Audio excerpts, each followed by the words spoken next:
एक फ़कीर दरिया के किनारे बैठा था। किसी ने पूछा, बाबा क्या कर रहे हो?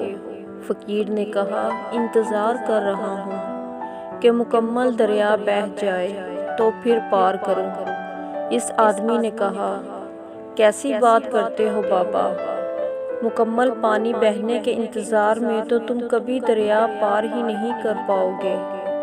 फ़कीर ने कहा, यही तो मैं तुम लोगों को समझाना चाहता हूँ कि तुम लोग जो हमेशा ये कहते रहते हो कि एक बार घर की जिम्मेदारियाँ पूरी हो जाएं, तो फिर नमाज पढ़ूँगा, दाढ़ी रखूँगा, हज करूँगा, खिदमत करूँगा। जैसे दरिया का पानी ख़त्म नहीं होगा, हमें इस पानी से ही पार जाने का रास्ता बनाना है। इसी तरह ज़िंदगी ख़त्म हो जाएगी, पर ज़िंदगी के काम और ज़िम्मेदारी कभी ख़त्म नहीं होंगे।